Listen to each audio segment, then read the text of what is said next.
Van 6 entidades de salud intervenidas por el Estado y ya están listos los decretos para girar directamente los recursos a hospitales e instituciones de salud. Las dos movidas hacen parte de la reforma a la salud que se cayó en el Congreso. En suma, son casi 25 millones de personas que ya están bajo este nuevo sistema por la intervención a las entidades.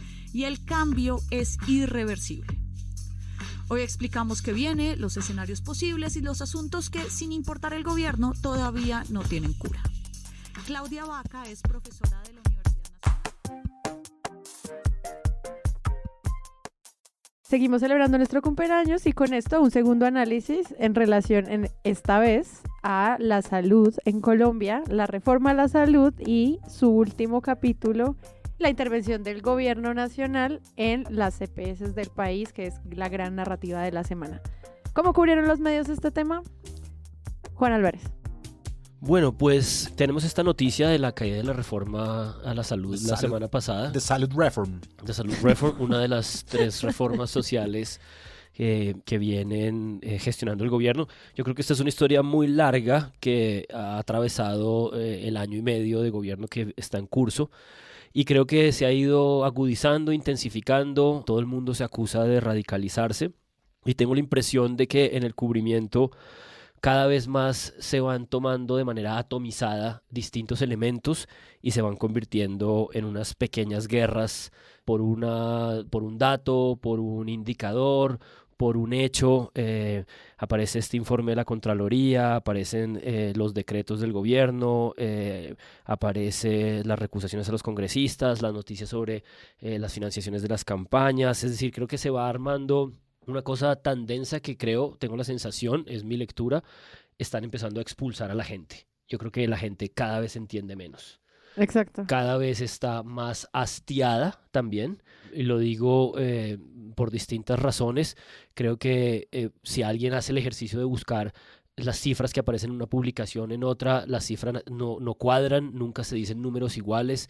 Creo que también eso prueba que cuando aparece esta idea de que van a intervenir la EPS Sanitas y al día siguiente interviene la nueva EPS, todas las notas periodísticas corren esa... No, a compensar, porque cuando compensar decide voluntariamente someterse, pero la nueva EPS fue intervenida antes que Sanitas. No. El martes, antes de la caída de la reforma, intervienen Sanitas. El miércoles intervienen la nueva EPS, que además es una locura porque ya... Es autointervenirse. Pues ya estaba controlada por una cabeza del gobierno, y al día siguiente compensar hace la solicitud. Entonces hay como esa cadena del chu, ¿no? Del dominó que se cae. Pero lo que quiero decir es que siento que el cubrimiento está concentrándose como en unas guerras atomizadas.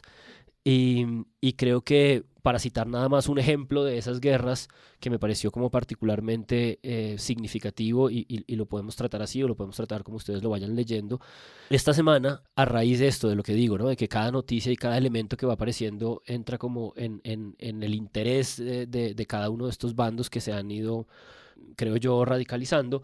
Creo que hay un elemento crucial, que es esta idea de que viene un informe de la Contraloría que dice que es posible que el dinero que se le entrega a las EPS para prestar los servicios de salud haya sido utilizado en otras cosas. Y eso, que está titulado en algunos casos, en cambio, como que podrían haberse perdido 9 billones de pesos, en unos casos un poco más matizado y tal, en todas las mesas de la mañana me pareció increíble. Se maneja con enorme cuidado y con enorme prudencia la idea de que es un informe preliminar, de que es una cosa que no debe escandalizarnos, de que es una cosa con la que hay que tener cuidado cómo se maneja. Y yo estoy de acuerdo. Sí, creo que es increíble que un informe de la Contraloría, que es preliminar y que probablemente tiene una lectura quizás equivocada de qué es lo que puede hacerse o no con el dinero, pueda tener como tanto peso en esta batalla que está en estos momentos tan tensos. Pero lo que le parece a uno increíble escuchando las mesas de la mañana es: Dios mío, entonces no es cierto que vivimos en un mundo en el que el clic manda, en el que el escándalo hay que titularlo con fuerza, en el que todo es una cosa que nos desborda, sino que sí hay posibilidad de que los medios de comunicación nos digan: un momento, no tenemos toda la información. Un momento, esto tiene que leerse de otra forma. Un momento, esto tiene matices. Y es increíble que resulte que cuando es un cartucho, digamos, de este gobierno que reclama que está siendo cubierto con sesgos, de este gobierno que hace esos ejercicios desproporcionados e incorrectos y torpes de tratar de equilibrar, convirtiendo los medios públicos en una batería de propaganda, de este gobierno que tiene un ecosistema de influencers en las redes sociales para poder contrarrestar toda esta lucha, que este gobierno que está reclamando algo de ecuanimidad, a veces de manera acertada o no, eso es otra discusión, sí encuentre en este tipo de temas como esa práctica periodística cuidadosa, esa práctica periodística que invita a los escuchas a que se detengan, a que piensen y que no se escandalicen y que no se dejen llevar. Pero demasiado tarde. Sí, lo que pasa es que esto lo hemos visto al contrario tantas veces. La semana pasada no había ese llamado claro, a la hemos visto un mesura, maletín, pues. hemos visto un maletín con dinero que directamente dicen que es dinero de Petro cuando no hay como, ni siquiera se sabe si en el maletín que hay, que me parece que una manera de empezar a pensar y a analizar cada una de estas mini guerritas y cada una de estas zonas en donde se ha ido diluyendo y confundiendo todo en este berenjenal que es la reforma a la salud. Ese informe de la Contraloría me pareció significativo por ese tipo de cubrimiento moderado y que agradecemos y que prueba que los medios de comunicación y esas mesas de medios corporativos de la mañana que son tan decisivas y que escucha tanta gente, sí pueden hacer un trabajo mesurado. Yo escuché el Coronel Report. Les voy a hacer una pausa antes a todos los oyentes. Es que Páramo descubrió Duolingo. El inglés. Open English. El inglés gracioso. el inglés gracioso. Open English. Macarrónico. Yo no sé dónde fue que contraste el inglés graciosini, pero lleva Pero hablando estamos así todo cumpliendo el 6 día. años, se puede. Yo hacía eso también. Entonces escuchó el report Coronel. El report No, esto no puede ser. Coro. Entonces yo escuché el reporte Coronel, la cumbre de las IAS, lo Dios anunció mío. Julio Sánchez Cristo, Contraloría, Fiscalía, Defensoría, Procuraduría, del informe del Contralor. Preliminar. El informe preliminar por malos manejos de los dineros públicos en las EPS, una alerta, digamos, de la Contraloría bastante grave en el que obviamente se pueden manejar los presuntos malos manejos de una. 9 billones de pesos. Coronel dice que hay unas inconsistencias en 9 millones de pesos, pero él mismo aclara su propio dicho y dice, esto de llamarle inconsistencias a 9 millones de pesos de 83, es decir, una buena parte. 9%. 9 billones No, de pesos. 11%. 11%. Es casi el billones, sí. 11%. 9 billones de pesos. De 9 billones de 83 billones, decirle que hay inconsistencias en los 9 es amable porque eso en realidad en derecho penal se llama peculado, que es porque la plata pública debe ir destinada a lo que se destina. No puede irse ni un pesito a otra parte, no va a pagar deudas, no va a pagar multas, sino a lo que está destinada y al parecer, presuntamente, no se fue para allá. Por favor, señor fiscal, investigue, por favor, todas las IAS investiguen porque esto es grave. Promotoras de salud. La Contraloría quiere compartir, quiere socializar con las cabezas de los organismos de control un informe según el cual hay pruebas de malos manejos de los dineros públicos de la salud por parte de algunas EPS. Los investigadores de la Contraloría encontraron inconsistencias en el uso de la unidad de pago por capitación por un valor, por favor, presten atención a esta cifra, de 9 billones de pesos. La UPC es el dinero que paga anualmente el gobierno a las EPS por cada afiliado al sistema de seguridad social en salud para cubrir el POS, el Plan Obligatorio de Salud. Para que ustedes tengan una idea de la dimensión del presunto hallazgo de la Contraloría, el año pasado el gobierno, a través de ADRES, le giró a las EPS alrededor de 82 billones de pesos. Las inconsistencias serían de 9 billones, es decir, casi el 11% de los dineros girados en un año. La Contraloría encontró que la plata, que por mandato de la ley solo puede usarse para la salud, fue utilizada, entre otras cosas, para pagar multas e intereses moratorios de algunas EPS. En otros casos hallaron pagos a IPS, a las instituciones prestadoras de servicios de salud, que exceden las obligaciones contractuales con clínicas, hospitales y laboratorios. Curiosamente, yo encontré dentro del análisis que se hace, yo empecé a buscar a los técnicos, ¿sí? Es decir, a estas personas que más o menos nos mal explican con unos términos muy engorrosos qué es lo que el gran desastre que es la reforma a la salud. Y entonces busqué a Alejandro Gaviria y encontré un retweet que él le dio a el periodista Gustavo Gómez. Le iba a decir Gustav Gaume, pero bueno, estoy hablando muy en serio. Hay que dejarlo. No más. Sí, paramos, por favor. Entonces, encontré un tuit de Gustavo Gómez que decía, informe parcial y preliminar sobre estados financieros. Les dieron 3 días para hacer sus propios descargos a las EPS. Sí, es decir, como que les dan un margen muy cortico para responder pues por una suma de dinero muy grande. Yo me pregunté lo mismo que Juan Álvarez apenas vi ese tweet. Yo dije, esto es lo que hay que hacer, este es el periodismo que hay que hacer, pero ¿por qué las EPS merecen esa respuesta en la que sí hay que explicar? ¿Lo merecen? Pues sí, lo merecen. Es decir, se tiene que tener un balance y una ecuanimidad y un contraste con lo que tienen por decir las EPS frente a una acusación grave. Pues sí, esa es la labor del periodismo justamente. ¿Por qué lo del resto sí es fichas de dominó? ¿Por qué el escándalo tan grande de que el gobierno intervenga? Comunismo, ¿sí? Es decir, porque uno se queda con ese relato. Porque un decreto no puede ser revisado en Sí. su naturaleza Sí. y es directamente calificado de una venganza. ¿Por qué hacen la intervención? ¿De qué se trata una intervención? ¿Qué es lo que está pasando?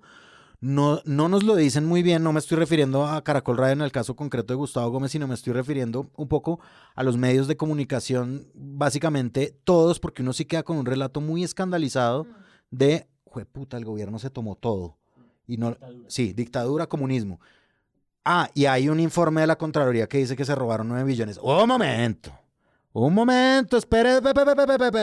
Es preliminar, es presunto, cuidado, no vamos a acusar a las EPS de nada.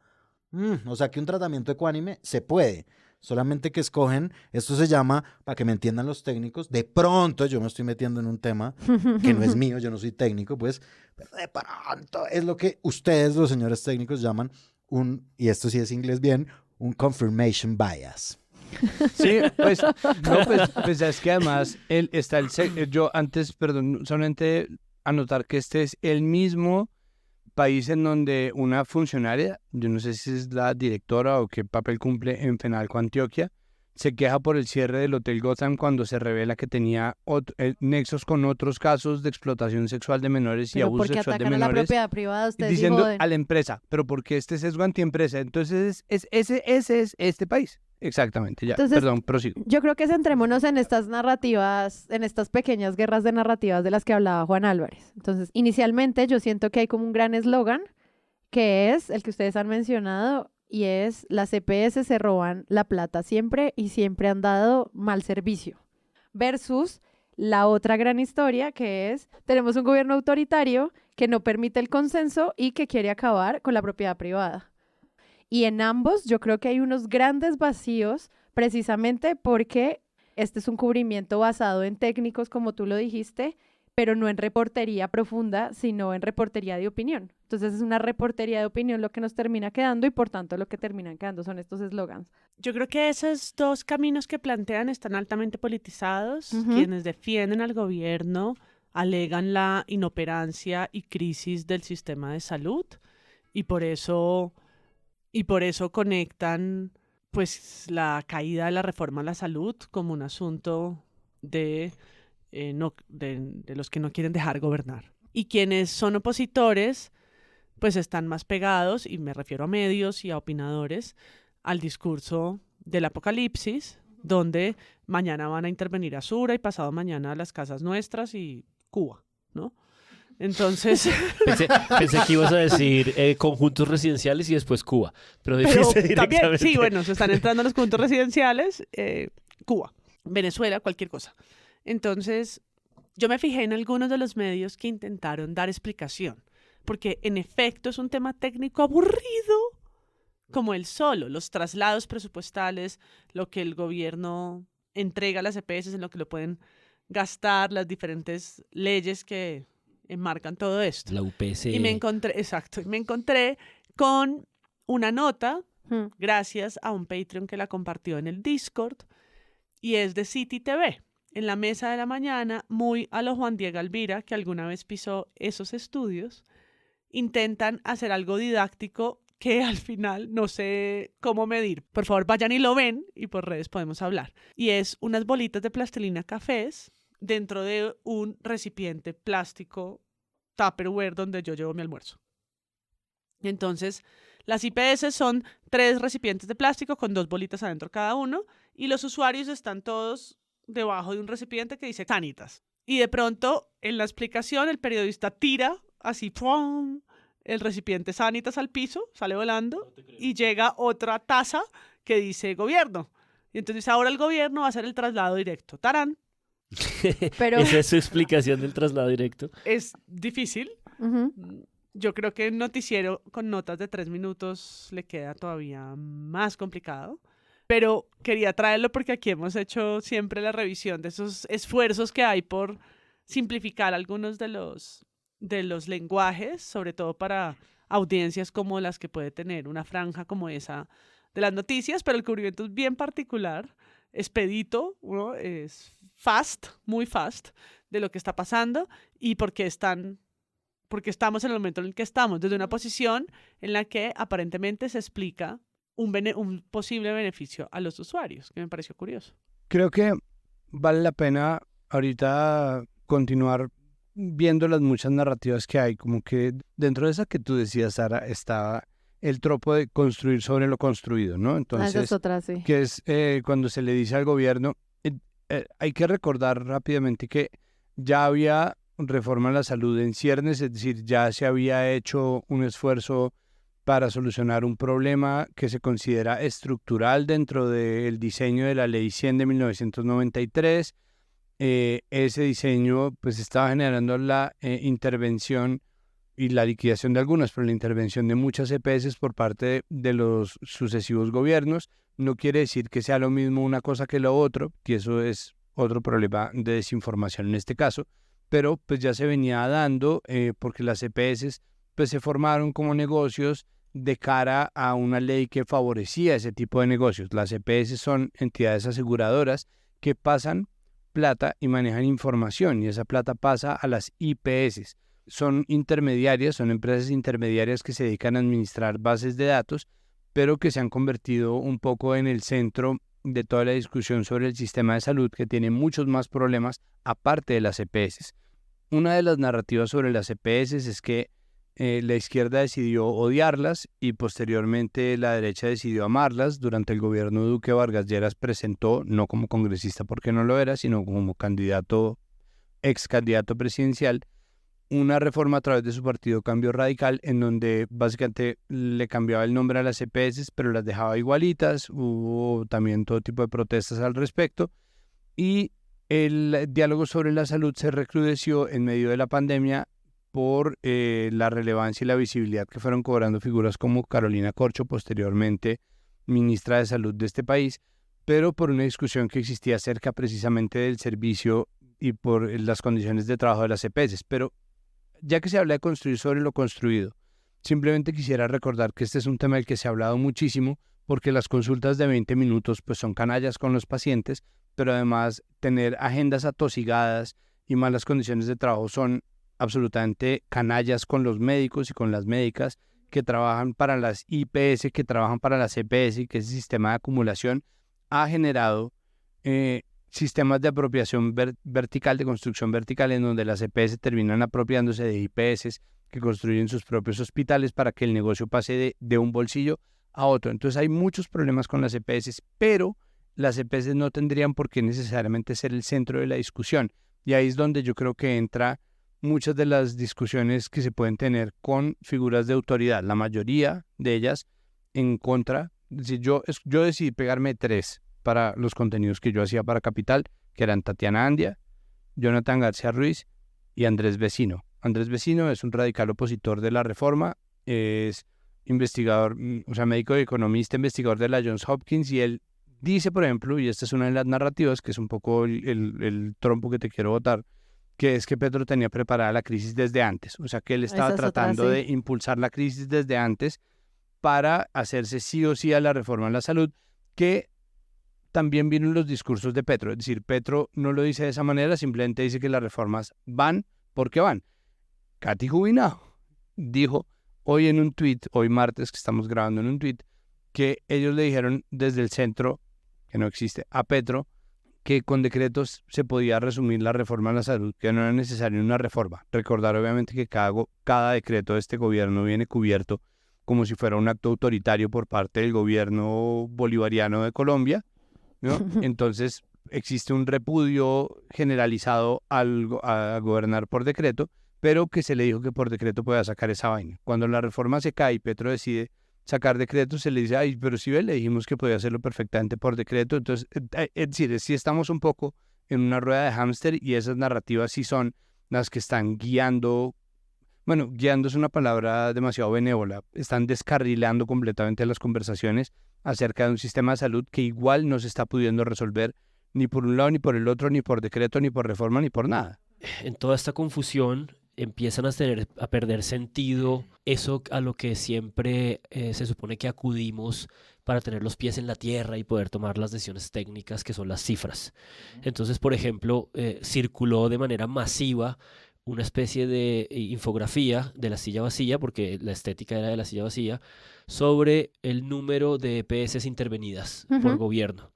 Y entonces, obviamente, se convirtió este medio de comunicación, que para la izquierda progresista petrista nunca ha sido de sus afectos, pero les sirvió porque en el ítem Duque aparecían 13 intervenidas y en el ítem Santos aparecían 18 y Petro apenas lleva como 3 o 4. Y entonces el punto es, pues eso no sirve para nada porque no ayuda a entender nada. La propia infografía de la silla vacía no sirve porque resulta que si uno oye a Andia y se detiene a pensar en estas cosas y consulta en esa confusión difícil, porque esto no es fácil de acceder a esta información, toca un poco como buscarla, porque lo invitan a uno a sospechar de estas cosas preparando el episodio, pero resulta que no es lo mismo intervenir EPS pequeñitas con medio millón, menos de 1 millón de usuarios, que EPS que han ido consolidando y recibiendo la carga de las crisis de las anteriores, y que en el caso de Sanitas tiene 6 millones y en el caso de la nueva EPS 11, entonces suman 17 millones, entonces el volumen ahí sí empieza a ser significativo, ¿no?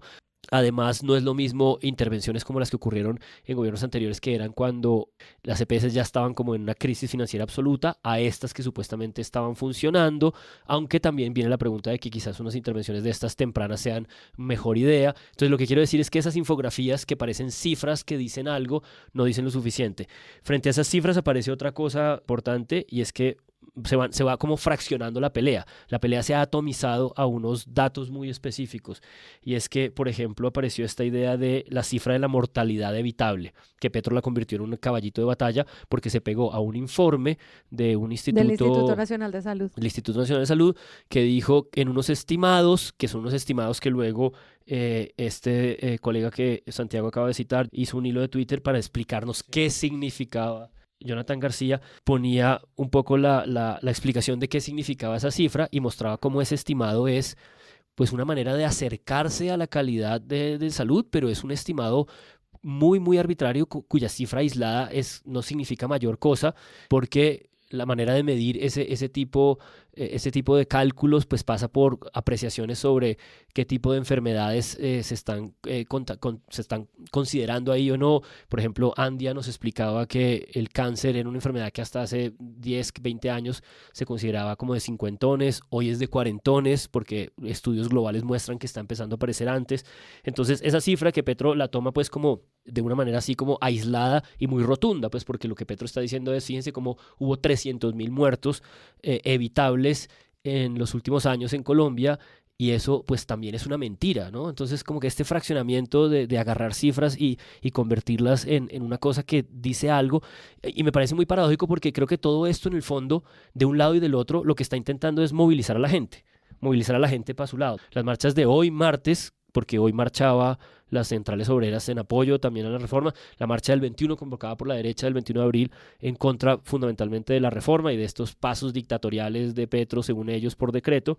Lo que buscan de lado y lado es poner a la gente de su lado, pero la gente está poniéndose de un lado y del otro en la desinformación. Exacto. En el eslogan que dice una cosa y miente de otra, y que al mismo tiempo que muestra una la oculta.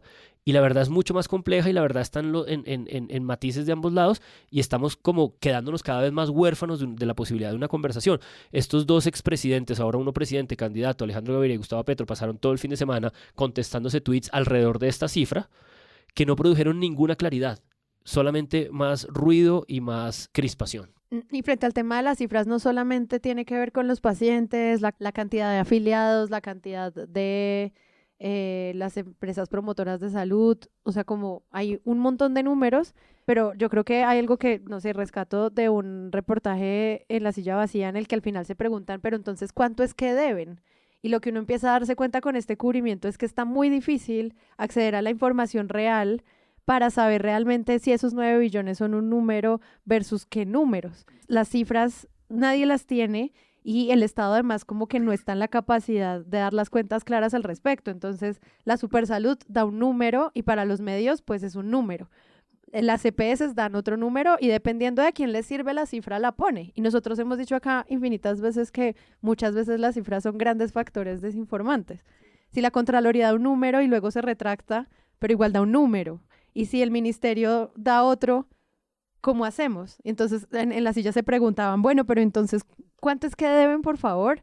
Y otra cosa que siento que no quedó clara en la explicación es qué es intervención, que lo decía Páramo ahorita al comienzo. ¿En qué consiste realmente? Hay algunas entrevistas al ministro que además salieron muy tardías y que también Tatiana Andia, cuando hablamos con ella para este episodio, nos decía, es muy extraño que antes los medios corrían de una a la fuente oficial y ahora corren de una al opositor y ya después es el ministerio el que tiene que decir, oigan, ¿me entrevistan? Entonces ya cuando lo entrevistan a él, tiempo el domingo.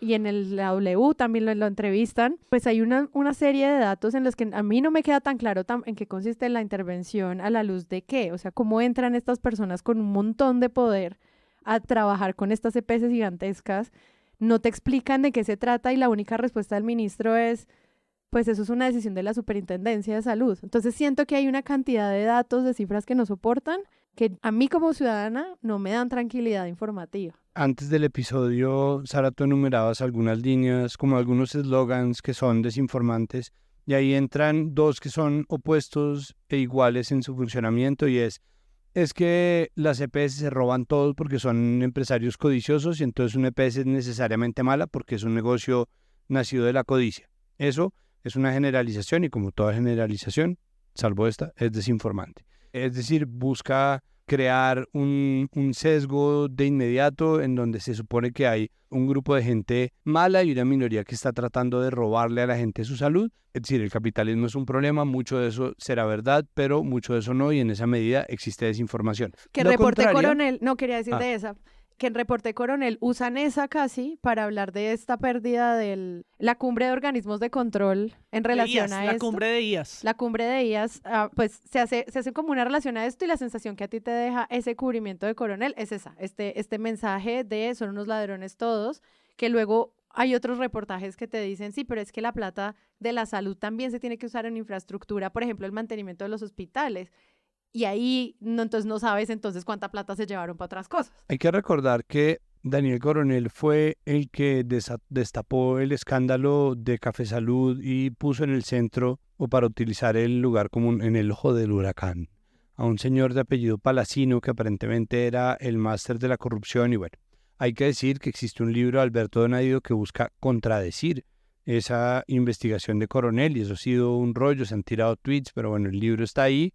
Eso es, supongo que algo que nosotros estamos pendientes de investigar, pero me refiero a que Coronel pues es un tipo que desde hace mucho tiempo ha venido tratando ese tema y tiene un poco ese enfoque en esa medida. Sobre el libro de Donadío, obviamente yo no puedo elaborar, no me lo he leído y no tengo claro las investigaciones, pero es una investigación vieja y ya cuestionada, es así de vieja.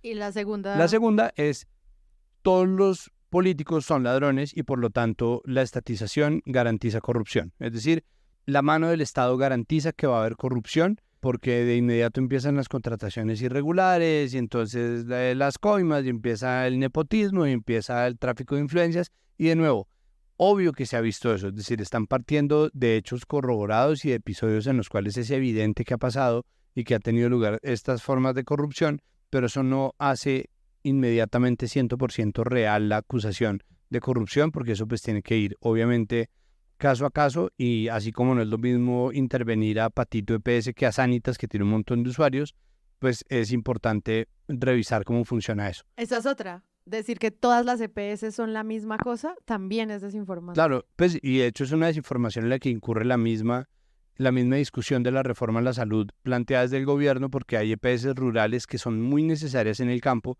y hay EPS urbanas que manejan unos datos completamente distintos, hay EPS urbanas que han sido cruciales para el manejo de grandes bases de datos y hay EPS que no, pero al mismo tiempo no necesariamente tendrían que ser el centro de la discusión. Pero además, y ahí está lo otro, el gran asterisco a lo que estaba hablando Juan ahorita es ¿qué quiere decir que una EPS funcione? Porque es que los datos sobre los cuales el gobierno interviene en las EPS son los mismos siempre, aunque exista un campo o cierto margen de arbitrio en la medida en que se puede ver la operatividad, la funcionalidad, el buen trato, el cómo se manejan con sus afiliados y etcétera, que son el hecho de si tienen o no el fondo que deberían tener, bueno, las EPS deberían tener una plata asignada para precisamente momentos de carencia o problemas de liquidez del Estado o lo que sea, y eso no lo tienen. Comprobado que no lo tienen, se les ha señalado pues de estar utilizando esa plata en otra cosa. Parte de eso es la investigación preliminar de la Contraloría. Lo otro es que estén pagándole a las instituciones prestadoras de salud, a los médicos y a quienes operan los equipos para las bases de datos con los que ellos tienen sus afiliados, la plata que tienen que pagar. Y lo otro es el balance entre activos y pasivos, es decir, si están cerca de la bancarrota o no, es decir, si tienen números rojos desde hace mucho tiempo y cuánto tiempo los han sostenido. Y esas son las razones que esgrime un gobierno para intervenir una EPS. Entonces, ¿qué quiere decir funcionar? Porque entonces ahí vuelve lo mismo. Mucha gente empieza a decir, yo estaba muy feliz con tal EPS, yo era muy feliz con tal EPS, esta EPS me funcionó. O esta EPS la odié Y por el otro lado está, tan. en esta EPS se murió una persona haciendo fila, en esta EPS me tenían a mí esperando por una pepa contra tal enfermedad durante meses y meses, a esta EPS me tocó entutelarla para que me diera las... Entonces, esos cuentos, esas historias individuales que son tan importantes y tan respetables, terminan siendo lastimosamente fuente de desinformación en la medida en que nunca nos dan un panorama claro de cuáles son los parámetros sobre los cuales se interviene una EPS, porque es que intervienen a Sanitas, propiedad de Keralty, y la gente sale a decir, pero si Es Sanitas venganza. era de las mejores, ¿no? De las mejores EPS del país, es que yo siempre tuve un gran servicio ahí y eso puede ser verdad y eso es una verdad, pero lo otro son los estados financieros. Entonces, cuando uno tiene que luchar con dos argumentos que son legítimos en el papel, es muy difícil no configurar de nuevo una guerra de opinión en donde la gente, como bien lo decía Juan al comienzo, está saliendo desinformada y está teniendo que elegir en qué tabla se pone a flotar, ¿no? En un mar de desinformación, en dónde flota uno, en qué lado flota uno. Más bien se está hastiando y se está desentendiendo. EPS igual ladrones o EPS igual la salvación del sistema de salud y la están destruyendo, que son narrativas muy mentirosas todas, pues se queda uno con por qué estás yendo en la mañana a hacerle preguntas a la gente en la fila cuando esto ni siquiera se ha implementado y es como, pues estás probando que entonces el sistema sí está dañado y que necesita una reforma, que esa es otra, que es todo el mundo diciendo igual necesito una reforma, pero nadie explicándonosla nunca. Pues sí, con respecto a esto, por ejemplo, hay un estudio académico sustentado que lo muestra, lo presentó de hecho en Twitter Andrés Vecino, que dice que cuando se interviene una EPS aumenta la mortandad entre sus afiliados. Pues eso es un problema, es decir, sí existe un problema real que ha sido medido de alguna manera, pero al mismo tiempo esa práctica no tendría por qué tampoco evitar que una empresa que está funcionando mal y que está encargada de cumplir con un derecho fundamental se la revise. De nuevo, insisto, a mí la reforma de la salud me parecía mala por muchas razones, pero al mismo tiempo no estamos comprendiendo los alcances verdaderos de la intervención estatal, que es lo que está desatando esta sensación de crisis que se está utilizando para aupar a la gente a pelear por cosas que no entiende. Total. Escuchándolos pensaba que muchas de estas cosas están enmarcadas, incluso la de RTBC. Acabo de recordar una nota del Espectador el fin de semana en la que analizaban como el panorama político general de lo que estaba ocurriendo y al final conectaban la idea de que incluso en esa lógica de radicalización del gobierno del presidente Petro, que es una cosa que ha venido como escalando, estaba el nombramiento de Holman Morris, pero pensaba que en estos eslóganes, estos estigmas, en estas definiciones tajantes, en donde pues claramente va a ser muy difícil volver a hacer una reforma a la salud porque pues de parte del gobierno las EPS se convirtieron en estos bandidos ladrones y de parte de los medios de comunicación el gobierno se convirtió en una tiranía. Estaba pensando yo que es muy paradójico porque esa es básicamente la configuración nuevamente de enemigos internos. Estamos construyendo otra vez ya no a las poblaciones marginales, regionales, que accedían a ciertas posibilidades de presencia del Estado y de seguridad a partir de alzados en armas o paramilitares o bandas delincuenciales, pero ahora lo estamos haciendo aquí, digamos, dentro de lo que se supone que era una conversación en el Congreso Democrática y estamos utilizando las figuras retóricas de configuración de enemigos internos que creo que difícilmente se puede salir de ahí. Y que perdura siempre, en todos los escenarios de Colombia ha perdurado siempre. Y vamos a necesitar un proceso de paz para poder hacer la reforma a la salud. De acuerdo. Y que María Jimena Duzán en algún momento dice esto también le revive cadáveres políticos. O sea, Claro. gente que ya no tenía como un lugar en la batalla mediática, Germán vuelve Vargas y revive Lleras. como Germán Vargas Lleras. Me encanta que ella lo dice con un cansancio, un agotamiento. Con una Pero, preocupación. claro, y porque- también Con el dice mismo como... cansancio con el que Germán Vargas Lleras presenta canciones en videos en Twitter. Sí, Aquí esa, están las balas. esa humanización es Hay como- otro nivel del cubrimiento que quisiera que charláramos rápido y es tratar a a los directores de las EPS como estas fuentes, y es como una incapacidad tan alta de contrapreguntar. No sé, un director menciona que necesitan cambios estructurales y que no vieron en reuniones con el gobierno desde septiembre ningún tipo de avance, pero la reforma tampoco había salido, entonces ¿cómo el gobierno va a dar un avance? O sea, ¿cómo estaban ustedes esperando respuestas antes? Pero nadie les pregunta eso, simplemente dicen como, si ustedes se reunieron y no les pararon bolas, por tanto, pues son víctimas de la situación. Y yo siento que ahí no habían contrapreguntas al tratar a estos personajes como unas fuentes reales de actores muy diversos y heterogéneos en este campo de la salud. Me haces pensar en María una... Jimena incluso. Me haces pensar en un escenario frente a estos presidentes, directores de EPS, y es que, pues, en esta dominó de intervenciones, que en realidad son dos y una tercera que se pide y levanta la mano, la segunda de esas EPS tiene hace un mes un presidente para que el gobierno hizo un esfuerzo gigantesco de ponerlo al frente, que es la nueva EPS, y luego un mes después de haber hecho un lobby y una gestión gigante para poner ese presidente, que es Aldo Cadena, si no estoy mal, puedo estar equivocado en el nombre, ya luego lo fact-chequeamos, la intervienen. Uh-huh. Y es como, ¿por qué razón haces un trabajo tan grande para poner una cabeza de una EPS pública y luego la intervienes? Que significa en términos estrictos y directos la salida de esa junta directiva corporativa de ese presidente y la administración ahora a partir de un sujeto interventor que el gobierno define, ¿no? Entonces como que el gobierno está poniendo dos cabezas en menos de un mes en esa EPS gigantesca de 11 millones de usuarios que es la nueva EPS. Es como, creo que hay cosas que no entendemos de lo que está pasando. En Blue Radio hicieron una especulación que me pareció muy, muy llamativa, que fue como caímos redondos en el plan de Petro. Esto siempre ha sido un plan de Petro. Él realmente nunca quiso aprobar su reforma, quiso que nos opusiéramos a su reforma de tal modo que pudiera hacer este proceso que está haciendo ahora, que es, digamos, la reforma vía decreto. Lo cual tampoco es preciso y cierto, porque por vía decreto solamente están haciendo una o dos cosas, en fin, ¿no? Pero esa es la especulación que la mesa de Blue Radio planteó esta semana. Entonces creo que ni siquiera en el cubrimiento de detenidos y analizados podemos como entender hacia dónde van. Y quizás por eso aparecen estas especulaciones futuristas como la de la silla vacía, que dicen como, bueno, ya no entendemos nada. El siguiente tropo es el fin. No entendemos nada, ¿cómo anticipamos el fin? ¿no? Ujú. ¿Cuál es el Como fin de lo que va a Yo pasar? también quiero que mis super amigos me compren un DeLorean para poder ir a ver el futuro. No, pero un futuro rarísimo, una bola de cristal rarísima. Están hablando de una editorial de Daniel Pacheco, ¿no? Estamos Una hablando nota. de lo No, que... no sé cómo lo venden realmente. No dice No que sea dice. una columna de Exacto, opinión, no dice. pareciera Ah. un texto de análisis. Sí, como análisis de escenarios futuros, como lo que le vendería Global Risk, cualquier cosa de esas de Risk a poderosos que quieren invertir en Colombia. ¿Qué va a Sí, pasar en Colombia? Con el error que está en un medio de comunicación, pero eso es otro cuento. Por supuesto. Yo quería recomendar una nota de opinión, de análisis, desde la organización Pares, que se llama Los medios fascistas. La escribió Guillermo Linero.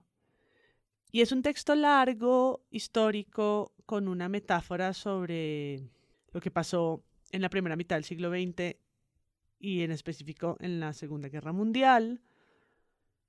Tiene que ver con el sistema de salud y tiene que ver con los derechos de la salud y cita a Joseph Goebbels. Y es muy interesante cómo esta persona, que se nota conoce a profundidad las estrategias de comunicación, mediáticas, de propaganda utilizadas en ese momento por un régimen como el nazi, pues muestra el estigma, el papel de los medios, lo que le están, dice en sus palabras, cargando al presidente Petro por males heredados, como si no pueden negar las buenas noticias. Esto lo digo parafrasando al malvado Goebbels, dice la nota, hay que inventar otras falsas que distraigan a los interesados.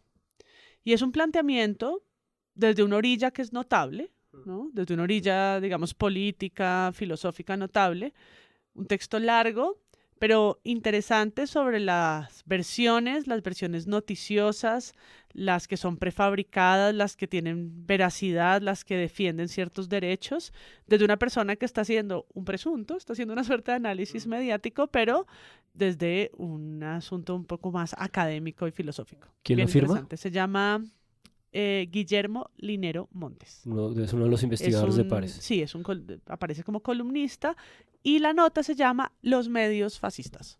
Y pues quisiera simplemente cerrar como con estos grandes problemas de desinformación, que realmente los debates no están en estas decisiones, a pesar, porque pues finalmente son movidas políticas que terminan siendo problemas informativos para nosotros. Y yo lo que creo es, el centro de todo esto es entender las desigualdades que tienen estos sistemas. Entonces, entender las desigualdades, por ejemplo, para los médicos en los salarios, es entender el gremio médico. Y Tema por qué del cual no se habla. no se habla. Y lo que uno piensa es, bueno, la teoría de conspiración es como, ¿y por qué los médicos no hablan de las grandes desigualdades de salarios que tienen unos contra otros? Es como se destruye el gremio médico y se le bajan de la reforma Petro, entonces no hablemos de ellos. Siento que ahí hay un tema gigante de investigación en términos de los salarios y del acceso a los beneficios laborales que tienen en el sector salud. Hay médicos que en serio la pasan muy mal. Los médicos generales, porque claro, en la medida en que hay menos especialistas de cualquier asunto, el mercado hace que esos sean más demandados y por lo tanto ganen más. La otra es las desigualdades territoriales y es cómo los hospitales y los centros de salud cambian a nivel territorial y de eso hay se pueden hacer grandes análisis que nos ayuden a entender en dónde es que están los puntos de la reforma y por qué es tan insuficiente creer o dar por sentado que ahora todo se va a hacer por decreto, porque no tiene sentido, porque es tan gigantesco que no se podría siquiera pensar en que un decreto lo va a solucionar, que es una pregunta que le hacen al ministro de Salud, en la W le preguntan, bueno, entonces por decreto ya es solamente meterle plata al Estado y salvar las EPS y ya fue.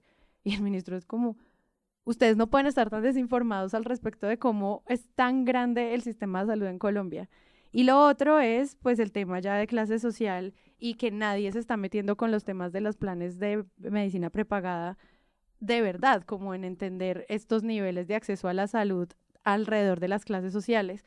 Y creo que ahí hay unos grandes debates que si nos ayudaran a entenderlos, podríamos entender por qué diablos todos los sectores plantean una reforma a la salud. Claro, es casi una tragedia que todo se haya concentrado en el papel de la EPS, si la EPS va a seguir existiendo o va a dejar de existir, y todos estos otros temas que eran cruciales y que se había abierto un capital político, desaparecieron en esta pugna absurda. Yo para terminar también diría que hay un elemento que está jugando aquí muy importante y es que toda esta puesta en marcha de, si quieren, radicalización del gobierno en el sentido de prever que el acuerdo con los partidos políticos no se pudo concretar y por lo tanto esto venía cayéndose, porque esto de la caída de la reforma a la salud pues es como la noticia desde el principio del año, está conectado con un nuevo superintendente de salud, que es Luis Carlos Leal, que es un sujeto que venía de parlamentario y que es quien está operando estas intervenciones y desde la Superintendencia de Salud haciendo, digamos, la gestión activa del gobierno de vigilancia y de control sobre estas entidades en el sector salud. Y a este sujeto, que no lleva un mes o 2 meses en el cargo, pues ya le están empezando a tirar encima decenas de investigaciones. Por supuesto porque probablemente se las merezca o porque la Procuraduría ese es su trabajo, pero la diligencia con la que sobre este servidor público están actuando, pues también es un tema que yo creo que va a crecer a futuro. Y pues quién sabe si acabemos aquí en la historia de una persona sacrificada y a que le van a terminar destruyendo su vida por una serie de operaciones de un gobierno que está tomando las decisiones que está tomando, está gobernando como le pedían a principio de año que hiciera, pero que al mismo tiempo está gobernando en un escenario que no ha sabido leer, manejar y que es por naturaleza como establecimiento político con unos intereses particulares, sesgado y difícil de navegar, que ha sido una de las tropos también que hemos conversado aquí en Presunto. Entonces creo que esta figura y este sujeto a futuro pues también va a tener que responder mucho y vamos a tener que pensar bien qué tipo de investigaciones y qué tipo de presiones judiciales vienen sobre él. Muchas gracias, Juan Álvarez. A ustedes, buenas noches, feliz cumpleaños. Muchas gracias, María Paula. Gracias y hasta el próximo. Santiago Rivas, últimas palabras. Muchísimas gracias. Bueno, yo quisiera cerrar recomendando las cuentas que yo leo para informarme o tratar de hacerme a un mapa sobre la reforma a la salud. Creo que es importante aclarar que este no es un episodio donde nosotros podamos decir si es buena, si es mala. Solamente podemos decir qué nos parece. Yo me he pronunciado muchas veces al respecto, pero al mismo tiempo creo que el punto central es hasta qué punto estamos desinformados y desinformadas acerca de lo que está pasando con la reforma a la salud, sobre la manera en que los sesgos pro empresa y anti empresa terminan generando unos tropos que pueden ser muy desinformantes, en donde el problema real o las cosas que están pasando, las verdaderas soluciones a problemas, terminan empantanadas por una discusión que es responsabilidad del mismo gobierno, porque son los que empezaron el enfoque y son las cuentas afines al gobierno Petro, muchos de ellos gente honesta que vive de otra cosa y que tiene trabajos de día y tuitea en favor del gobierno, y otra gente que no lo es, que son bots y cuentas anónimas que no hacen sino discutir, han puesto en el centro de todas las EPS. Entonces, en medio de eso y teniendo en cuenta que esa discusión es la discusión que estamos teniendo, y teniendo en cuenta que además hay un punto de acuerdo que es que se necesita una reforma a la salud, yo leo a Tatiana Andia, que nos colaboró en este episodio. Muchísimas gracias, Tatiana. Ídola. A Jonathan García Ruiz, a Carolina Corcho, también exministra de Salud, redactora además de la reforma inicial a la salud, a Andrés Vecino, a Vicente Calvo, que presenta constantemente cifras que toca leer con todos los comentarios y las discusiones que tiene, por ejemplo, con Andrés Vecino y con otros expertos, y al periodista Ronnie Suárez Celemín, que también ha sido constante. Especialista en salud en la pandemia, ¿no? Especialista en tiempo. salud, en el tiempo. Hay otros periodistas especializados en salud. Lastimosamente, Mar Romero ya no está en France 24, pero ella hizo un gran trabajo también haciendo periodismo sobre salud. Entonces, hay gente que nosotros podemos leer para informarnos. Entonces, de nuevo, este no es un episodio en donde nosotros venimos a decirles si es buena o mala la reforma a la salud. Lo digo para las discusiones previas en redes sociales, como esa no es nuestra misión acá, Sino pero los sí eslogans señalar con los que... y señalar exacto los muchos puntos ciegos y los muchos puntos de desinformación que han rodeado esta discusión, de la cual, por supuesto, no se ha sacado nada bueno, nada bueno. Muchísimas gracias. Yo sumaría ahí a Sergio Silva y el ejercicio que hacen en El Espectador y ya. Sí, Pablo Correa, que pues ya no Sergio está Silva, en El Pablo Espectador, Correa, pero que es sí. un periodista científico muy, muy cuidadoso, pues muy riguroso, vale la pena. Sergio también. Para colgar, gente, en serio que nos importa este tema. No solo la pelea de egos, sino el tema de los pacientes y la seguridad laboral de los médicos. Creo que ahí es donde debería estar todo el centro del cubrimiento. Es la salud de la gente que no se Despídeme. quiere morir, por favor. ¿Y Andrés Páramo? Gracias. Yo para finalizar quisiera decir una cosa como muy puntual, y es que este es un tema increíble que nos ha puesto encima del debate un montón de cosas. Empezando primero, yo recuerdo mucho al principio del gobierno de Petro, por ejemplo, una columna de Felipe Zuleta Lleras. Desde ahí se forma el comunismo, ¿no? Desde la reforma a la salud. Pues esa no era la idea textual, pero era la idea general de la columna. Como esto ha sido visto por algunos opinadores, por algunos medios de comunicación, como el acabose del Estado social de derecho liberal y democrático que nosotros tenemos, y de esa base parten para tener un cubrimiento o una opinión sobre esto. Y lo otro es que ha sido el caballo de batalla de Petro. Este es según el artículo que yo mencioné, la silla vacía de la autopsia, es la peor derrota de Petro en el legislativo, cosa que yo opino igual lo es, sobre todo por lo mismo que dice la nota, el desgaste institucional que ha tenido este tema, como lo que Santiago mencionó en un episodio pasado, puso sus huevos en toda la canasta. Esto ha sido un tome y dame, pero aparte de que se hundió la ¿Puedes nefasta... decir en inglés? Aparte que... Push webs in the canasta. Ex in the canast. Ex in the canast. The totality of the webs. Porque aparte de que, como tu tituló Semana, yo aquí estoy parafraseando un poco, pero como se... The week. The Week, como se No cayó la nefast reforma a la salud, se cayó, pero no se cayó el tema. No se va a caer nunca, No, al no se va a parecer. caer, no se va a O sea, acabar. esto va a ser los 4 años del gobierno de Petro hablando de una forma muy desinformada de la salud. Y fin del gobierno, legado. No, pues que imagínense que una de las Bien. responsabilidades del gobierno fuera hacer periodismo económico, porque es que a final de cuentas esto es periodismo económico. Pues que se necesita un periodismo económico con enfoque humano, como el que hacen, por ejemplo, en Economía para la People, pero pues es que esas piezas de información, como el el buen artículo de la silla vacía, no el artículo especulativo sobre escenarios en donde van al futuro y como unos Isaac Asimovs del gobierno comunista futuro de Petro empiezan a especular con solamente 3 escenarios posibles, pues están poniendo sobre los ladrillos que ya puso Felipe Zuleta Lleras. O sea, ese es el nivel que tenemos. No, y Doctor Strange en una película fue el futuro y tenía 14 millones de escenarios. Pues, no sé por qué no los hicieron todos. No, pues, ¿dónde está el rigor? Ganamos del futuro. Sí, ¿en qué me vaso llegó? Escenario 257, el gobierno Petro de reptilianos. Escenario Reptilianos. 256. A mí en todo caso esa nota me gustó en el sentido de que los escritores de ciencia ficción tenemos una oportunidad en el periodismo. Y yo soy Sara Trejos, nos vemos en una próxima oportunidad.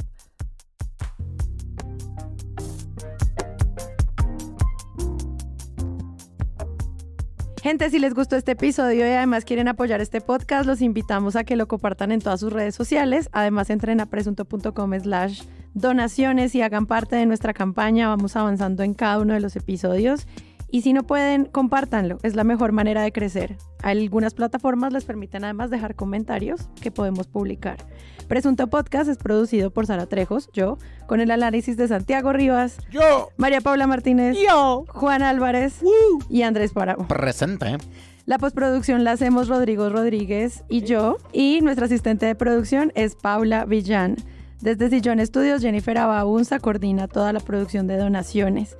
Si ustedes quieren hacer parte, con su ayuda podremos financiar este proyecto en la meta inicial, pero también en todos los sueños que tenemos para 2024.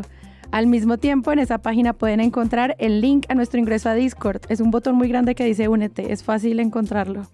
También pueden escucharnos en nuestro canal de YouTube y en todas las plataformas de podcast. En algunas de esas plataformas nos pueden dejar calificaciones y además pueden dejar comentarios. Cada vez que lo hacen, nos ayudan a llegar a más gente. Presunto Podcast es un proyecto producido en Sillón Estudios, una red de podcast independientes donde además pueden encontrar otros shows. Gracias a ustedes por escucharnos y la próxima semana esperen un nuevo episodio.